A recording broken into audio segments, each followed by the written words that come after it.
დილამშვიდობის სამეგობრებო, მოგესალმებით ყველას, როგორ ხართ, ხომ ხართ ყველანი ძალიან კარგად. დიდი ხანია ვლოგი არ გადამიღია, მაგრამ რა თქმა უნდა, ამ ყველაფერს აქვს თავისი მიზეზი და ახსნა.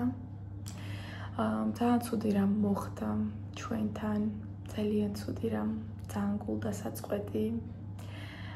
ჩემი ბებო ეთერი, რომელიც არაერთხელ გინახავთ ჩემთან ინსტაგრამზე, სტორებში, ასევე ვდევდი ხოლმე პატარა ვიდეოებს, ურთავდი ხოლმე ჩემს ვლოგებს და თქვენ იცით დაახლოებით ჩემი ბებია, რომელიც ბოლო წლები აებრძოდა დემენციას.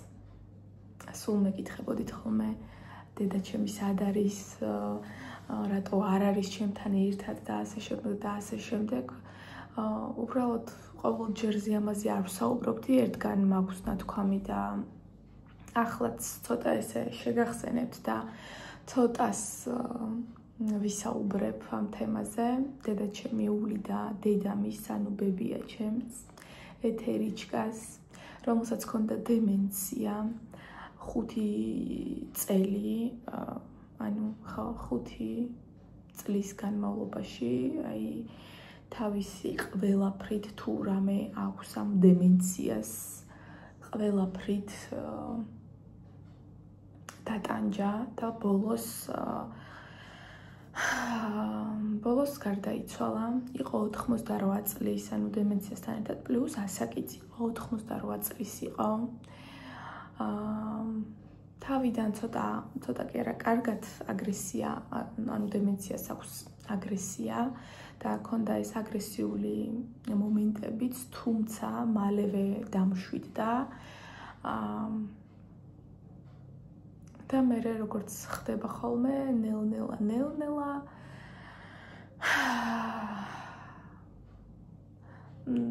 ძალიან მიჭირს, მართლა ძალიან მიჭირს ამ თემაზე საუბარი. ძალიან დამენანა. თუმცა იმასაც ვიტყვი, რომ დაისვენა, იმიტომ რომ ბოლოს უკვე აღარც ჭამდა. ბოლო რამოდენიმე თვეა მყარი საკვების მიღება არ შეეძლო და დედა ჩემი ყველაფერს უბლენდერებდა და ისე აჭმევდა, უკვე უჭირდა ჭამა. ბოლოში საერთოდ აღარ ჭამდა და უარს ამბობდა საჭმელზე. კიდევ რა ვიცი, დღეს 21 საუკუნეში მითან ვიმუშავებ, იმიტომ რომ ძალიან ბევრი შეკვეთები დამიკროვდა, ეს დღეები არ მუშაობდი, რა თქმა უნდა. შეკვეთები დამიკროვდა და ეხლა ვკერავ ამ ყველაფერს. მოკლედ ძალიან რთულია ეს ყველაფერი. ძალიან რთულია. დედა ჩემმა დამირეკა, რომ ძალიან ცუდად სუნთქავსო და მოდიო. მეშინიაო. და ესე კამერა გაატრიალა ბებოსკენ და რო შევხედე, უკვე მართლა ძალიან ცუდად სუნთქავდა, ძალიან ცუდად სუნთქავდა, თავის ეტლში იჯდა. და მე დედა ჩემს უთხარი, რომ მეთქი მე დაალექსანდრა ჭამდით მაგ მომენტში და მეთქი ეხა შეჭამს თქო. და სანამ მე ჩავაც, მე ვთქვა, შენ სასწრაფოს დაურეკე და ჩვენც მანა ამასობაში მოვალთ თქო და მე სანამ ვემზადებოდი იქით ვიცმევდი ალექსანდრას იქით, დროზე ჭამე და ჩავიცვით უცბად გავიქეცით, როგორც კი ჩავედი ეზოში, პადიეზდის კარებს ვაღებდი, ვხედავ, რომ სასწრაფოც მოვიდა, რა თქმა უნდა დაველოდე, იმიტომ რომ ჩვენთან კარები ჩაკეტილია და მეთქი ალბათ ჩვენთან ხართ, კიო, სართული რო ვუთხარი, კიო, თქვენთან ვართო. ავედით, ბებია ჯერ ცოცხალი იყო, ავედით, შევხედე, ესე უკვე ძალიან ცუდად სუნთქავდა. შევხედე, რაღაცა მოვეფერე, ხელი გადავუსვი, ჩოდა.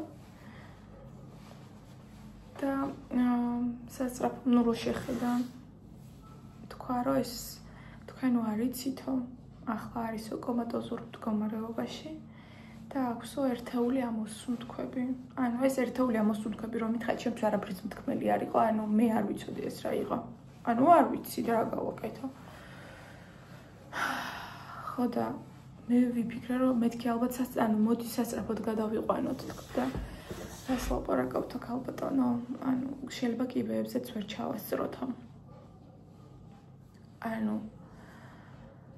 ჩვენ გქონია შემთხვევები, როდესაც გამოგვიძახებია სასწრაფო, გქონია შემთხვევები, ზოგი ჩხუბობს, უკვე მოხუცია, როგორც ხდება ხოლმე კლასიკური ვარიანტი, ხო იცით? ყველაზე არ ვამბობ, მაგრამ არიან ძალიან ისეთი აგრესიული სასწრაფოს ექიმებიც და ესენი ძალიან კარგები იყვნენ. მაგრამ ამას რო გეუბნებიან, რას ლაპარაკობთ, შეიძლება კიბეებზეც ვერ ჩავასწროთ, ვერც კი ვიფიქრებდი, რომ ეს მართალი იყო, იმდენად შენია ეს ადამიანი და იმდენად ყოველდღიურობაში ხედავ, რომ რაღაც უკვდავი გგონია. ხო, ესეთი ის არის, შენი ადამიანი ვინც არის რაღაცნაირად უკვდავი გგონია და ზუსტად ეგ მომენტი იყო. ეგ რო თქვა, მეთქი იგონებს რაღაცას კლინიკაში გადაყვანა არ უნდათ, იმიტომ რომ მოხუცია და იმიტომ რომ მოხუცია და აქვს დემენცია და მეთქი ალბათ არ უნდათ გადაყვანა და მე არა მე ჩემზე ვდგავარ, მოდი გადავიყვანოთ, გოგონი, არსებობს, ვერ ჩავუსწრებთ, კიბეებზე ჩავიდეთ, მაგრამ კლინიკამდე ვერ მივა. და მართლაც რომ უკვე პულსი აღარ ქონდა, ძალიან დაბალი წნევა ქონდა. პულსი აღარ ქონდა და გაუკეთეს დექსა, რომ იქნება ეს პულსი წამოეღო, როგორც მივხვდი. ელოდებოდნენ, ყოველ წამწუთას უყენებდნენ ამ აპარატებს, მართლა ყველაფერი გააკეთეს. მაგრამ ამაოდ არასოდეს არავის სიკვდილი არ მინახავს და ბებია ჩემი სიკვდილი ვნახე ჩემი თვალით. ალექსანდრას რა თქმა უნდა არაფერი არ უნახავს. ალექსანდრა იყო სამზარეულოში, წაღებული ჰქონდა პლანშეტი, ტელეფონები, ყველაფერი და ვუთხარი რომ აქედან არ გამოსულიყო და დაერეკა თავისი მეგობრისთვის და ელაპარაკა მასთან და ეთამაშათ. ხო და ალექსანდრამ რა თქმა უნდა ეს ყველაფერი არ ნახა, მადლობა ღმერთს, არც უნდა ენახა რა თქმა უნდა.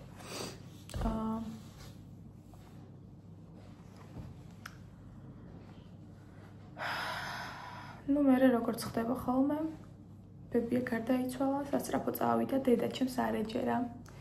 დედაჩემი ისეთ შოკურ მდგომარეობაში იყო, ლამის, სასწრაფო რო წავიდა, სიუხეში არაფერი არ გამოხატა, რა თქმა უნდა, ხო? მაგრამ ერთი სული ქონდა, ამათთვის კარები მიეკეტა. როგორ ქონდა, იცით?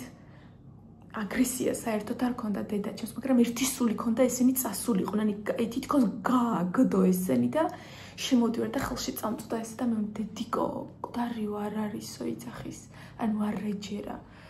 მე კი მეჯერა უკვე, იმიტომ რომ იქ ეს რასაც უდგავდნენ და ეს კარდიოგრამას უკეთებდნენ, ხო ხედავდი, იქ ვიყავი, მაგრამ დედაჩემს არ ეჯერა და მიდიო და усმენდა. არ ვიცი, საშინელ მდგომარეობაში იყო, რა თქმა უნდა, დედა დაეღუპა და ისე ულიდა პატარა ბავშვივით, ხალხნ პატარა ბავშვივით ულიდა და რა თქმა უნდა, მისთვისაც დედა ესეთი უკვდავი იყო და არ ეჯერა, რომ ეს აღარ არის დედამისი და როგორც ულიდა ხოლმე, როგორც კი სასწრაფო წავიდა, დაუწყო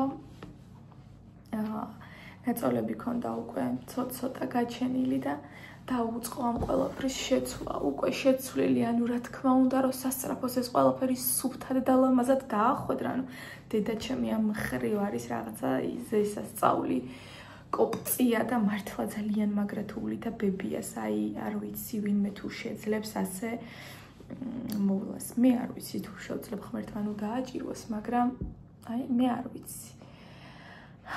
ხო და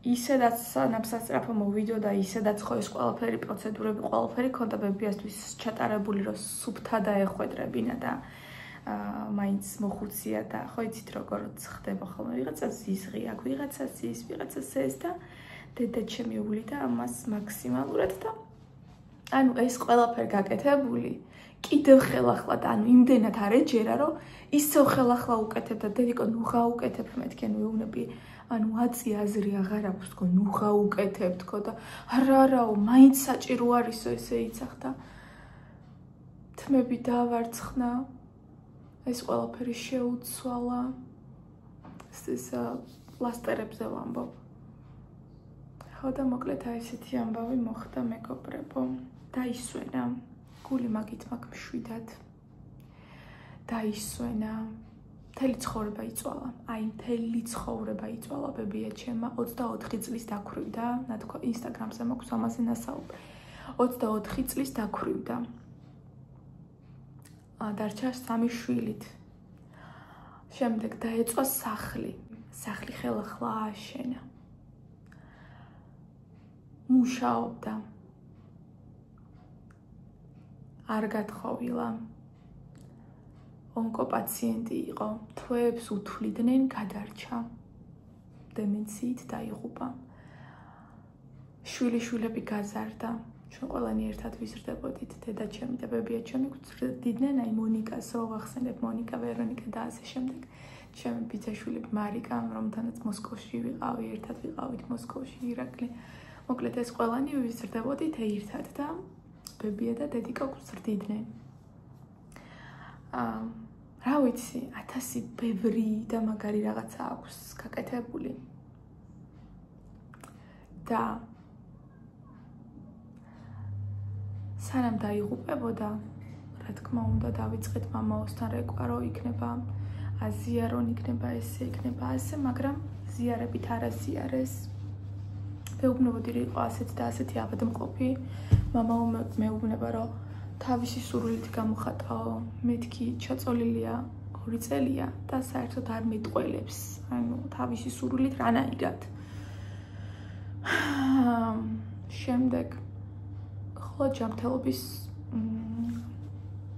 ლოცვები შეგვიძლია წავიკითხოთო აი ორშაბათს რო ველოდებოდი 2:30-ზე მამაოს კვირას ბებია დაიღუპა 6:30-ზე ძალიან გული დამწყდა ეგეც რო ვერ მოვასწარით შემდეგ ეხლა რა თქმა უნდა გვინდოდა ჩვენც რომ დაგვესვენებინა ეკლესიაში აგზავით ეკლესიაში ზევით ეკლესიას ვარჩინეთ რომ ქვევით ეკლესიაში დაგვესვენებინა ჩავედი ქვევით ეკლესიაში გამოვიდა მამაო საკმაოდ არასასიამოვნო ტიპი ღმერთო მაპატიე მაგრამ როგორც არის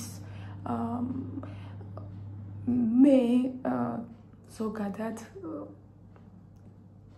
ღმერთის ძალიან წამს ღმერთო ძალიან წამს ღმერთის და ღმერთის რომ წამს მაგიტომ ძალიან დიდ პატივს ვცემდი და ზოგადად მეგონა რომ ზედმეტი ხმა ანუ ზედმეტი არ უნდა თქვა ხმა არ უნდა მოიყო ანუ მამაო როგორც გეტყვის ისე უნდა იყოს მაგრამ როცა ეს მამაო გამოვიდა და მითხრა რომ ზიარებელი იყო და მეთქი აფხაზეთში არ ვიცი მე ბებია მე არ ვიცი მე ძალიან პატარა ვიყავი მაშინ არ შეიძლება არც ვიყავი დაბადებული აქ რო გადმოვედით ზუსტად ვიცი რომ ჩემთან ერთად ეკლესიაში მოდიოდა ხოლმე ბოლოს ჯერ კიდევ სიარული რო შეეძლო ავად იყო აგრესიული იყო ავად იყო მაგრამ ჩვენთან ერთად ეკლესიაში იყო დადიოდა ეკლესიაში ღმერთის წამდა ღმერთს მადლობას უხდიდა ხოლმე რომ აი რაც მაქვს იმაზე აი მადლობას უხდიდა ხოლმე ღმერთო მადლობა რომ ეს მაქვს და მადლობა რომ ესე ვართ და მამაო გამოვიდა და მეუბნება რომ ზიარებელი იყო მეთქი ეს და მაშინ ვერ დავასვენებთო ტაძარშიო რა თუ სული ცხონებისთვის თან ესეთი იმით თუ სული ცხობ ღმერთო მაპატია ამას რომ ესე ვამბობ მაგრამ რო არ თქვა ეგეც არ შემიძლია არა უნდა თქვა სულის ცხონებისთვის თუ არ ცხოვრობ და აბაო რისთვის ცხოვრობ და უკვე ვეღარ მოვითმინე და მეთქი თქვენ რა იცით მეთქი ამ ქალბატონს რა აქვს გამოვლილი როგორი ცხოვრებით იცხოვრა და იქნება ეს იყო მისი სულის ცხონება მეთქი პირველი 24 წლის გოგო ქალი დაქვრიბდა 24 წლის ხალხო 24 წლის სამი შვილი დარჩა და ამ შვილებით ფეხზე დადგა და გეფიცებით, აი ისეთი შვილები ყავს გაზრდილი, აი არ ვიცი.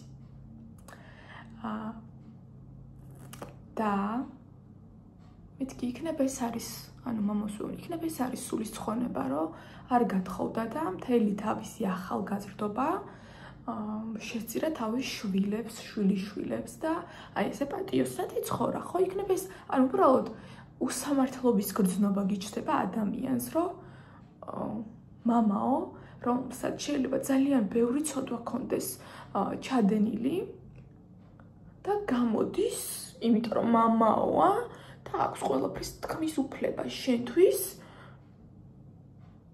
და პირველი შემთხვევა იყო ცხოვრებაში, როცა ჩავთვალე საჭიროდ, რომ მე რომ მამაო ხარ, ანუ მე ჩემს სათქმელს გეტყვი და ვუთხარი კიდევაც.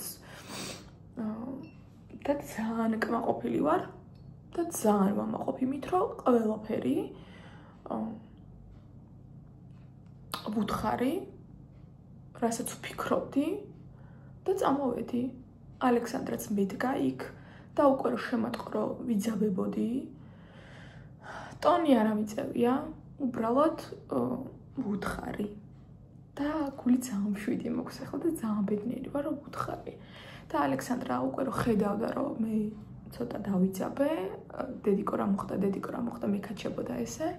უბრალოდ კიდევ ალექსანდრა იქ ისევ ჩემი შვილის გამო, რომ 7 წლის არის და მეთქი გული არ აიცრუოს რელიგიაზე ღმერთი უყვარს ძალიან და ბოჟინკა დადის ხოლმე ესე ლაპარაკობს და სულ მე მაკრიტიკებს იმით, რომ აი ბოჟინკასთან, ანუ ღმერთთან ჩვენ ხშირად არ დავდივართ სტუმრად.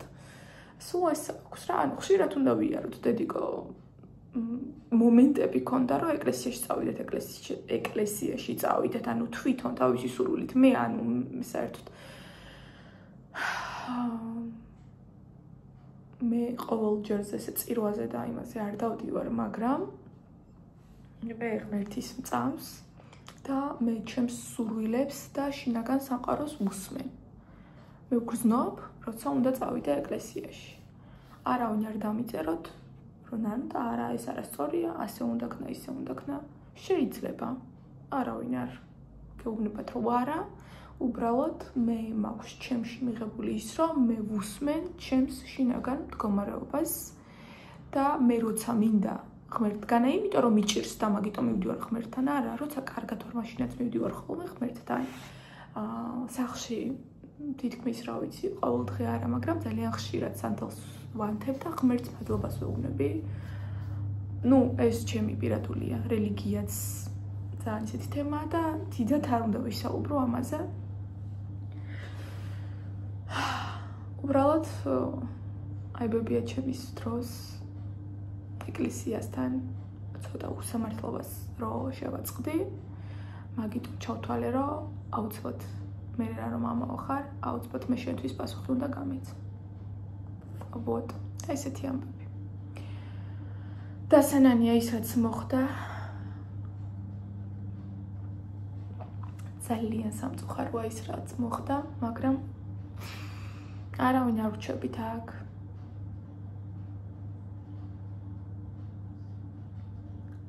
ღმერთვაქნას ჯანმრთელად 88 წლამდე 90 წლამდე არა 100 წლამდეც ცხოვრება ძალიან კარგია. მიგვიყვანოს ღმერთმა, მაგრამ წვალების გარეშე, წამების გარეშე, ტკივილის გარეშე. თორე რა თქმა უნდა მოხუცები მიდიან, ახალგაზრდები, ბავშვები არ უნდა მიდიოდნენ. ალექსანდრას ალექსანდრასთვის გარდაცვალება ანუ პირველი არ არის გასაგონად, ანუ რო გაიგო. ბაბუა, მაშინ ძალიან პატარა იყო ალექსანდრა, ჩემი მამა მთილი როცა დაიღუპა, მაგრამ მე ხო უჩნდება კითხვები, რომ სად არის, ანუ ახსოვდა და სად არის. ახლა ბებიაზე მეკითხება, სად არის, რატო არ მირეკავს, მაგრამ მე არ ვიცი და ეკლესიაშიც ვერ მივდივარ, რომ სანთელი დავანთო მიცვალებულისთვის ვაიდა ცოცხალია. ვაიდა ცოცხალია და უბრალოდ მე არ ვიცი რა ხდება. ბებია ჩემი საირა, მამა ჩემის დედა რო დაიღუპა, ის კალიც, ის ბებიაც ახსოვს.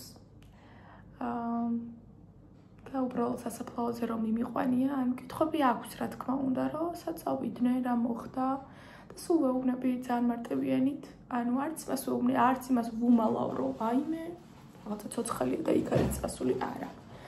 იმიტომ რომ ბავშვობიდან უნდა იცოდეს ეს რა არის, ოღონდ რა თქმა უნდა, შელამაზებულად, ზღაპრული ფორმით, ლამაზად, რომ დაფრინავს, ანუ ყველაფერი კარგად არის. უბრალოდ დაფრინავს. და ეს ალექსანდრასთვის ძალიან საკმარისია, იცით? მოსწონს კიდევაც ის მომენტი, რომ სადღაცას ვიღაცა დაფრინავს. ქონდა კითხვები, რომ ძალიან ბევრს ტიროდა სხვათა შორის, რომ შე რო დაბერდები და რომ მოკუდები, მე სად გნახო.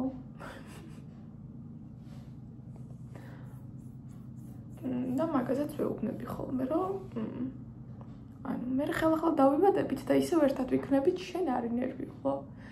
და უკვე იმდენად ჯერა, მაგისი უკვე მეც მჯერა.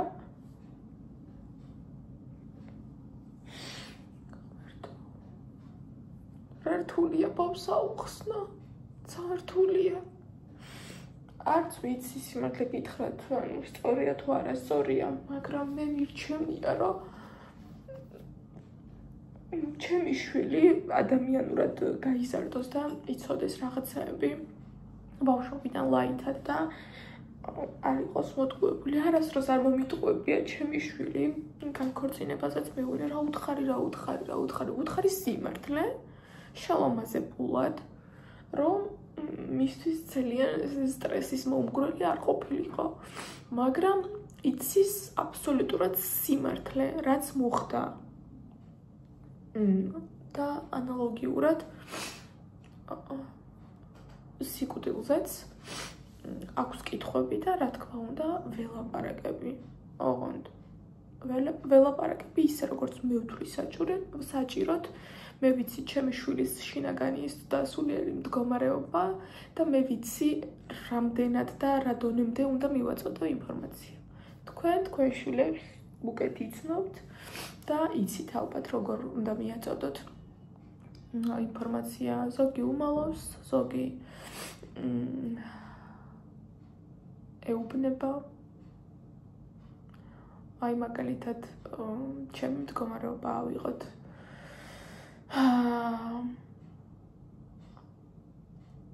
ბებია რო დაიღუპა, რა თქმა უნდა, დედა ჩემთვის ყველაზე უახლოესი ადამიანი ვარ მე და დამირეკა მე და ანუ მესაც წავიყვანდი ბავშვს, ხო? რა თქმა უნდა, გავიქეცით ერთად.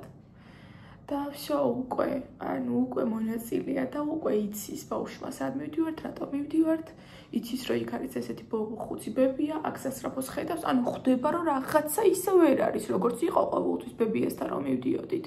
ანუ რაღაცა ცუდად არის. რა თქმა უნდა, განიცდის და აინტერესებს, მაგრამ პასუხს ვერ იღებს, განსაკუთრებით იმ მომენტში, რომ გეკითხება, რომ სამზარეულოს შევდივარ, გამოვდივარ, ხან ვალერიანს დედაჩემს უკეთებ, მეც ცუდად ვარ. ტრეს რომ გავდივართ წინ და უკან და ხო ხდება რომ მე წამლით დავდივარ და რა ხდება და подожди ალექსანდრა, ანუ მოიცადე ალექსანდრა, ხო ვეუბნები, ანუ იმ წამს ხო ვერ დავაუხსნი, მაგრამ ბავშვი წარმოიდგინეთ, როგორ ინტერესში ზის, გამოსვლის უფლება არ აქვს, ეს უკვე სტრესია, ხო?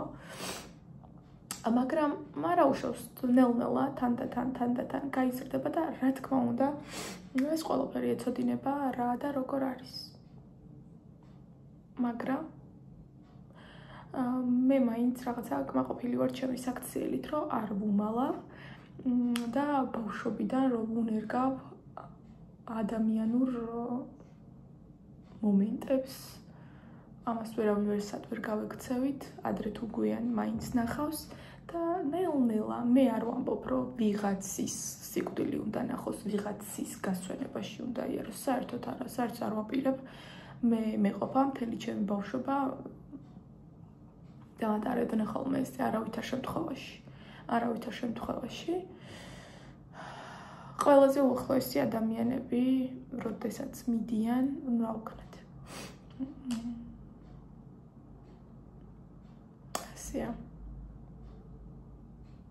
ასეა ეს ყველაფერი.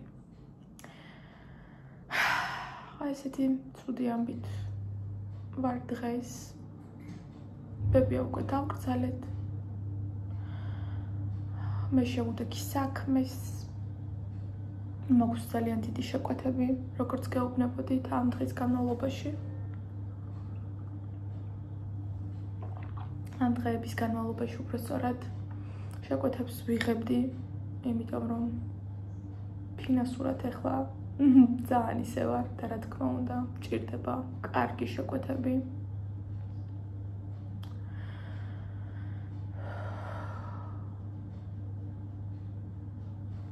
ყველაფერი კარგად იქნება. ყველაფერი ძალიან კარგად იქნება და სულ ჩემს თავს ვეუბნები ხოლმე, ნანუტა, იმაზე კარგად იქნები, ვიდრე წარმოგიდგენია. ყოველთვის, როდესაც სარკესთან მდგავარ და ან პირს ვიბან, ან კბილებს ვიხეხავ, ან თმას ვივარცხნი, ან მაკიაჟს ვიკეთებ, ან სარკესთან ვარ, წინ, საკუთარ თავს ყოველთვის იმას ვეუბნები, რომ ყველაფერი კარგად გექნება, ყველაფერი იმაზე მაგრად გექნება, ვიდრე წარმოგიდგენია და ასე იქნება, აუცილებლად. სხვანაირად უბრალოდ არ შეიძლება, ანუ სხვანაირად გამოვრიცხავრო, სხვანაირად არც განვიხილავ ხალხო, ყველაფერი ძალიან მაგრად უნდა იყოს. არავის დამოკიდებული არ უნდა ვიყო ფინანსურად, ამას ვკაცეთ ყველა ძალიან ბევრს. შევკერავ ახლა ბოლომდე ამ ყველაფერს. ვაიმე რა დროის ბოლომდეა, შენ ახლა დავიწყე, გუშინ დავიწყე. ყველაფრის კერვა გუშინ ლილოში ვიყავი. წამოვიღე ქსოვილები. ზოგი გამომიგზავნეს ახლა კიდევ გოგოებმა რაც მჭირდებოდა მინსკიდან. ხო და საქმე და საქმე. დღეს მე და ალექსანდრა მივდივართ ცირკში წინაზე და ძალიან დიდი ხნის უკან ვიყიდე ცირკის ბილეთები, ალბათ 1-2 კვირის უკან ვიყიდე ცირკის ბილეთები და მივდივართ მე და ალექსანდრუშკა. ცოტას გულს გადავაყოლებთ. ალექსანდრა არ ყოფილა ცირკში იყო 5 წლის რო იყო მაშინ 2 წლის უკან ანუ და დღეს ავიყვან თბილისის ცირკში არ ყოფილვარ. აი მე ვიყავი ალბათ ალექსანდრას ტოლა, როცა ვიყავი აქ ცირკში და ეხლა ჩემ შულს წავიყვან. ამბობენ რომ ძალიან კარგი შოუ აქვთ და ვნახოთ როგორი იქნება. კოცით მეგობრებო ყველას ძალიან ბევრს, ძალიან დიდი მადლობა ყურადღებისთვის მისმინეთ.